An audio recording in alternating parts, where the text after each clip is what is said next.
Assalamualaikum warahmatullahi wabarakatuh. Bismillahirrahmanirrahim. Baik, langsung saja. Saya Muhammad Ilham Muzadi, nomor induk mahasiswa 2018 096 01 1615, mahasiswa Fakultas Tarbiyah Prodi PAI semester 6. Baik, langsung saja. Di sini saya akan membahas tentang makalah pendidikan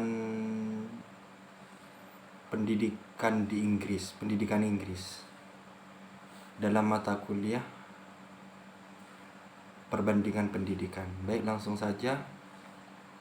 Yang pertama yakni potret sistem pemerintahan di Inggris. Nah, adapun pemakaian nama Inggris dalam pengertian negara kadang dapat membingungkan karena kata itu merupakan terjemahan dari kata England, sedangkan England hanya merupakan salah satu bagian dari the United Kingdom of Great Britain yang lazim disingkat UK. Baik, Inggris adalah negara bagian terbesar dan terdapat penduduknya dari negara-negara bagian lain yang terbentuk menjadi satu dalam persatuan kerajaan Britania Raya atau United Kingdom. Nah, selain Inggris, dalam Britania Raya tersebut terdapat pula negara lain yaitu Skotlandia, Wales, Irlandia Utara, sehingga seringkali nama Inggris disamakan dengan keseluruhan negara tersebut. Adapun UK adalah negara dengan sistem demokrasi parlementer. Nah, pemerintahan ini pada dasarnya dibentuk melalui partai politik yang menangkan dukungan mayoritas di parlemen, khususnya di House of Commons. Nah, sudah cukup lama partai besar itu Partai Buruh dan Partai Konservatif secara bergantian memenangkan pemilihan dan memimpin pemerintahan. Baik, yang B yakni kondisi demografi dan potensi income di Inggris. Nah, secara geografis wilayah Inggris sendiri meliputi 2/3 dari Britania yang terbatas dari Skotlandia di sebelah utara dan berbatasan dengan Wales di sebelah barat, serta dengan Prancis di sebelah selatan yang dipisahkan oleh Selat Inggris sendiri. Baik, yang ketiga yakni filsafat pendidikan dan orientasi pendidikan di Inggris.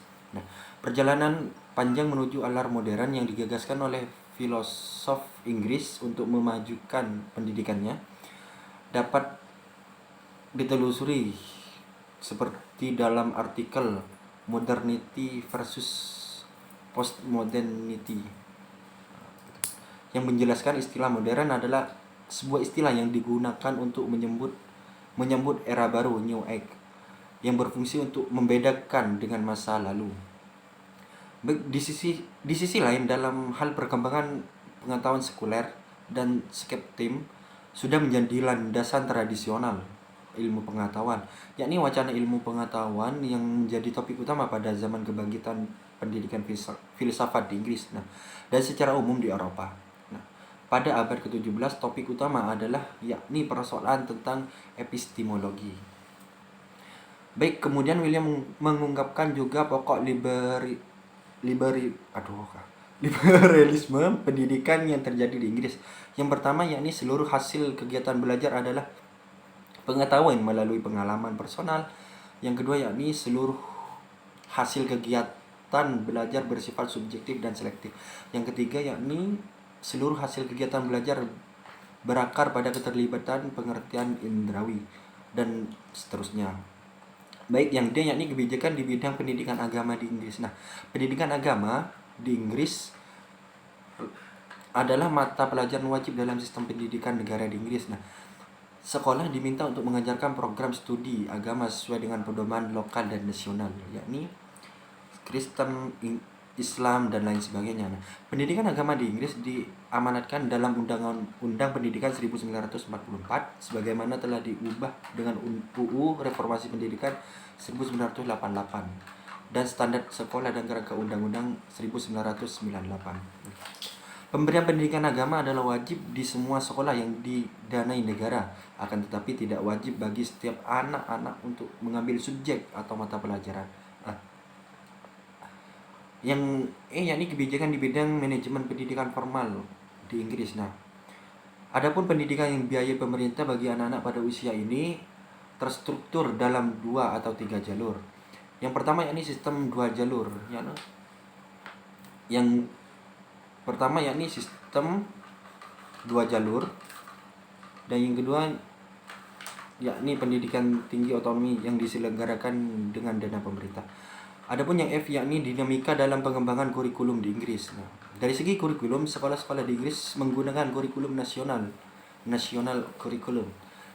Kurikulum nasional ditentukan oleh Dewan Pengembangan Kurikulum Sekolah, khususnya untuk sekolah pada pendidikan dasar dan pendidikan menengah.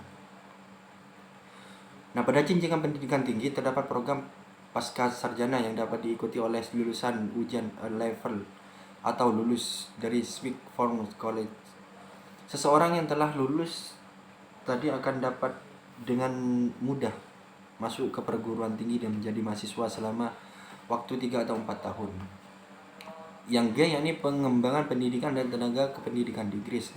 Jumlah staf pengajar dan staf penelitian di Inggris dan Wales dalam tahun 1979 adalah sebagai berikut. Yang A, sektor sekolah negeri tingkat pendidikan dasar dan menengah 475.000 orang. Sekolah independen swasta 34.000, sedangkan tingkat akademik yakni 79.000. Nah, di universitas termasuk staf penelitian yakni 28.000. Nah, rasio guru dan murid di sekolah dasar menengah di UK rata-rata adalah 1.224.000. Yang H yakni pembiayaan pendidikan di Inggris. Adapun belanja pendidikan dan ilmu pengetahuan dibandingkan dengan seluruh anggaran pemerintah Inggris pada tahun 1990 kurang lebih 14,1%, sama dengan persentase 10 tahun sebelumnya. Jadi kesimpulannya dari hasil proses penyimpulan makalah guna menjawab poin-poin yang telah dirumuskan sebelumnya dalam rumusan masalah, setelah dipaparkan mengenai keseluruhan isi makalah yang tadi, maka dapat diambil kesimpulan sebagai berikut. Yang pertama yakni Inggris merupakan negara dari bagian UK yang menganut sistem parlementer. Yang kedua yakni wilayah Inggris adalah 2/3 dari UK. Yang ketiga yakni filsafat yang berkembang adalah empiris, liberalis, dan sebagainya. Yang keempat yakni pendidikan agama di Inggris adalah wajib. Yang kelima adalah pendidikan formal terbagi menjadi 2 sistem, yaitu sistem 2 jalur dan sistem 3 jalur. Nah, yang keenam yakni kurikulum nasional ditentukan oleh Dewan Pengembangan Kurikulum Sekolah. Yang ketujuh yakni untuk menjadi tenaga pendidik di Inggris diperlukan kualifikasi tertentu. Inggris menyiasati kekurangan guru dengan mengangkat guru senior sebagai spesialis. Yang ke-8 yakni yang terakhir, pendanaan pendidikan di Inggris diatur oleh Departemen Pendidikan dan LEA dengan prosentase tertentu. Baik, mungkin cuma ini, kurang lebihnya mohon maaf. Wassalamualaikum warahmatullahi wabarakatuh.